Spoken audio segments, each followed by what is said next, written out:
दिल्ली में निकली है, फ्रेशर की जॉब है और कोई एग्ज़ाम नहीं होगा, आपका डायरेक्ट इंटरव्यू है। नमस्ते भाइयों, क्या हाल चाल है आप सबके और आप सबको गुड मॉर्निंग। लॉ की वैकेंसी बताऊंगा, दिल्ली में निकली है, फ्रेशर की जॉब है और कोई एग्ज़ाम नहीं होगा, आपका डायरेक्ट इंटरव्यू है और वैकेंसी संख्या भी काफ़ी ठीक है, ऐसा नहीं कि एक दो वैकेंसी है और हर कोई अप्लाई कर सकता है। और तो वीडियो ढंग से देखना, इसमें एड्रेस दे रखा है, आप खुद जाके दे सकते हो, पोस्ट करना पड़ेगा आपको, ऑनलाइन नहीं भरना ये form.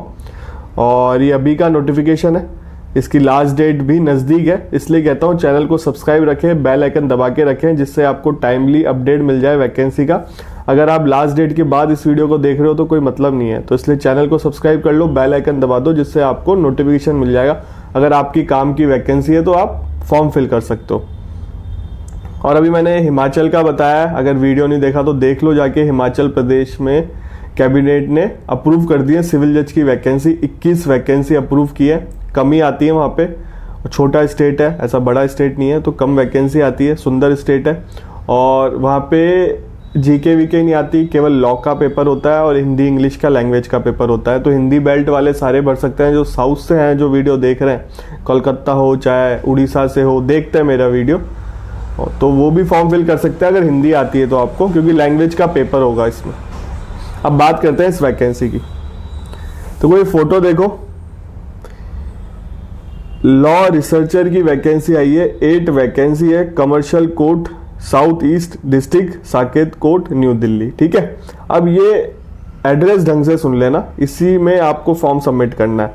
Fresh application duly filled in prescribe form में आपको बता दूंगा कैसा है। Should be submit in general branch south east district, Saket court complex, new Delhi on all working days. Working days का टाइम भी बता रखा है इन्होंने, 10 से 5 बजे तक, सुबह 10 से शाम के 5 बजे तक।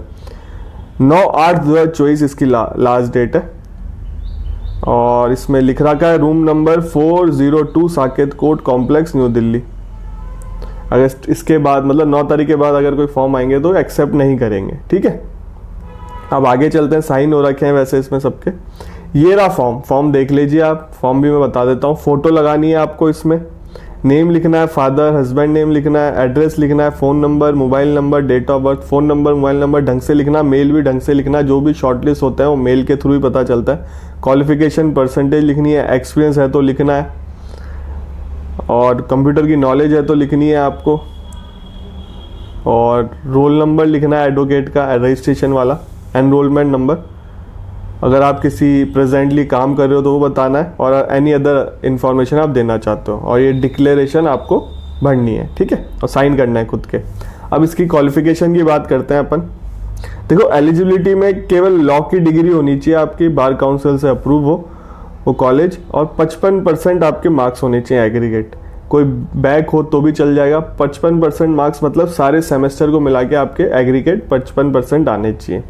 तो जो 5 ईयर लॉ कर रहा है उनके 55% तो रहता है अधिकतर बच्चों के, और ऐसा तो है नहीं एमपी जैसे 70% मांग रहे हो, 55% होंगे। 3 ईयर लॉ वालों में दिक्कत हो सकती है 55% आना एग्रीगेट, पर आते हैं काफ़ी लोगों के, तो वो फॉर्म फिल कर सकते हैं। ठीक है, और कंप्यूटर की नॉलेज होनी चाहिए आपको। ठीक है, और प्रेफरेंस उनको दिया जाएगा, पोस्ट ग्रेजुएशन वालों को प्रेफरेंस दिया जाएगा। 32 साल इसकी मैक्सिमम एज है। डिस्क्वालिफिकेशन भी लिख रखी है इन्होंने, और डिस्क्वालिफिकेशन में ये भी लिख रखा है कि क्रिमिनल केस ना हो, कोई डिसिप्लिनरी प्रोसीडिंग पेंडिंग ना हो, ये सारी चीज़ें लिख रखी है। कॉन्ट्रैक्ट बेस्ड जॉब है, 1 साल के लिए, एक्सटेंड भी हो सकता है वापस। बाकी आगे चलते हैं अपन। सैलरी 50,000 पर मंथ सैलरी मिलेगी आपको, सैलरी ठीक है। अटेंडेंस लीव के बारे में बता रखा है। एक्सपीरियंस सर्टिफिकेट के बारे में बता रखा है, अगर आप छोड़ोगे काम आता है ये सर्टिफिकेट, फ्यूचर में आप कहीं स्विच करोगे तो आप बता सकते हो मैंने यहाँ काम किया, तो आपका प्लेसमेंट थोड़ा और इंक्रीज हो सकता है। प्रोसेस क्या है, सिलेक्शन प्रोसेस मैं आपको बता देता हूँ। देखो, सिलेक्शन कमेटी रहेगी, उसमें प्रिंसिपल डिस्ट्रिक्ट एंड सेशन जज होंगे, वो चेयरमैन रहेंगे। प्रिंसिपल जज फैमिली कोर्ट के रहेंगे, और सीनियर मोस्ट डिस्ट्रिक्ट जज कमर्शियल कोर्ट के रहेंगे। सिलेक्शन होगा, फिर आपका शॉर्टलिस्ट किया जाएगा। जिन्होंने फॉर्म फिल किया उनको शॉर्टलिस्ट किया जाएगा कि फॉर्म में कोई गलती तो नहीं है, क्वालिफिकेशन फुलफिल कर रहे हैं, उनको इंटरव्यू के लिए बुलाया जाएगा। इंटरव्यू के बाद आपका सिलेक्शन हो जाएगा अगर आपने ठीक ठाक दिया। 8 वैकेंसी फॉर्म फिल करना है। ड्यूटी बता रखी है, ड्यूटी क्या है, लॉ रिसर्चर को असिस्ट करना पड़ेगा डिस्ट्रिक्ट जज को कमर्शियल कोर्ट के, जुडिशियल फंक्शन के लिए भी और एडमिनिस्ट्रेटिव फंक्शन के लिए भी, ठीक है। और ड्यूटी आवर्स दे रखे हैं, जो कोर्ट के ड्यूटी आवर्स रहते हैं वो रहेंगे, और घर पे भी जाना पड़ सकता है आपको, कोर्ट के आवर के बाहर मतलब वर्किंग आवर के बाद भी काम करना पड़ सकता है। ये सारी चीज़ें लिख रखी हैं इसमें। अब बच्चों का क्वेश्चन आता है सर ये फॉर्म कहाँ मिलेगा, तो लिंक मिल जाएगा डिस्क्रिप्शन में।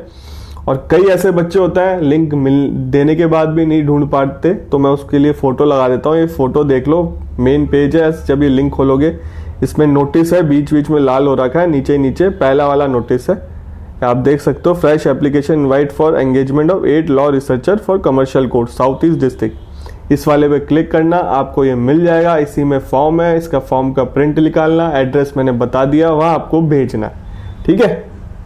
और एक आपको बात बता दूं, कल आरजेएस का नया रिजल्ट आया है एक्स सर्विसमैन वालों के लिए। अगर आपने देखा नहीं हो वीडियो देख लो। जो भी एक्स सर्विसमैन वाले हैं जिन्होंने पेपर दिया था आरजेएस का, उनका रिजल्ट आया है। अब बात ये आती है कि इनको 45 डेज मिल रहे हैं क्या नहीं मिल रहे। इनको 45 डेज नहीं मिल रहे रिजल्ट से, क्योंकि इनका रिजल्ट मतलब जो एग्ज़ाम है मेंस का वो भी 31 अगस्त को ही है और 1 तारीख को है, अगले महीने की 31 तारीख को एग्ज़ाम है। अब बात अभी देखो, क्या इस पे भी PIL फाइल होंगी, करने वाले करेंगे, कुछ एडवोकेट करेंगे। अगर कुछ होगा तो मैं आपको अपडेट दे दूंगा। वैसे उम्मीद यही करना है कि पेपर पोस्टपोन नहीं होगा, यही सोच के चलना है, यही सोच के पढ़ना। नहीं तो अगर आपने ये सोच लिया पेपर पोस्टपोन होगा तो माइंड डाइवर्ट हो जाएगा, ढंग से पढ़ाई नहीं कर पाओगे। आरजेएस में पहली बार मैंने ऐसा देखा है कि दोबारा कोई कट ऑफ आई है, नहीं तो आप चाहते तो एक्स सर्विसमैन वालों के साथ में कट ऑफ बना देते। और कट ऑफ भी बहुत कम गई है, 35 गई है।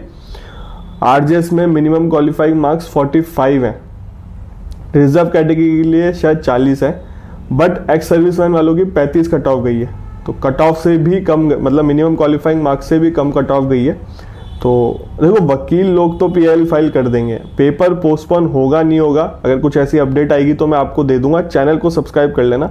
इस चैनल पे लॉ से रिलेटेड ही वीडियो आते हैं। लॉ की वैकेंसी कहीं पे भी है, सिविल जज की वैकेंसी कहीं पे भी है, मैं आपको टाइमली अपडेट देता हूँ। अपकमिंग वैकेंसी जैसे हिमाचल प्रदेश की मैंने बताई है, अपकमिंग वैकेंसी है, सिलेबस बताया, एलिजिबिलिटी बताई है। लॉ की डिग्री मांगते हैं, कोई रजिस्ट्रेशन नहीं मांगते। तो ऐसे वीडियो से आपका फायदा ये होता है कि आपको पहले वैकेंसी पता चल रही है, आप अपनी पढ़ाई कर सकते हो। इसलिए चैनल को सब्सक्राइब करो। आधे से लोगों ने चैनल सब्सक्राइब नहीं कर रखा, बेल आइकन भी नहीं दबा रखा, जिससे आपको नोटिफिकेशन नहीं मिलता। तो बेल आइकन दबा दो, नोटिफिकेशन मिल जाएगा। जो भी वैकेंसी आपकी काम की आप फॉर्म फिल कर सकते हो। जैसे इस वैकेंसी को हर कोई भर सकता है, जो 32 साल तक का है वो भर सकता है। और 50,000 सैलरी है, ये मैं सोच रहा हूँ कॉन्ट्रैक्ट बेसिस पे। कोर्ट में आपको देखो, फॉर एग्जाम्पल आप फर्स्ट जनरेशन एडवोकेट हो, ठीक है, अब आपको कोई सिखाने वाला तो है नहीं, आपके घर में कोई वकील है नहीं। अगर आप ऐसी जॉब लग जाते हो, लॉ रिसर्चर लग जाते हो, कोर्ट के अंडर काम करोगे, जज साहब के अंडर काम करोगे, बहुत सारे वकील आते हैं, आपको देखने को मिलेगा, तो आपको कोर्ट का प्रोसेस भी पता चल जाएगा। फ्यूचर में आप अपनी प्रैक्टिस भी जमा सकते हो, इसके आपको पैसे भी मिल रहे हैं। अगर आप किसी वकील के अंडर काम करने जाओगे, फर्स्ट जनरेशन एडवोकेट हो, तो आपको पैसा नहीं मिलेगा, मिलेगा तो बहुत कम और बहुत रेयर चांस से मिलता है पैसा भी। इसमें तो आपको पर मंथ 50,000 सैलरी भी मिल रही है। तो मिस मत करना, फॉर्म भर देना। जो दिल्ली के रहने वाले हैं वो तो भर ही देना, और जो भरना चाहते हैं यूपी से ही भरना चाहते हैं, राजस्थान से, कहीं से भी भर सकते हो फॉर्म। तो ठीक है भाइयों, आपसे मिलेंगे अगले वीडियो।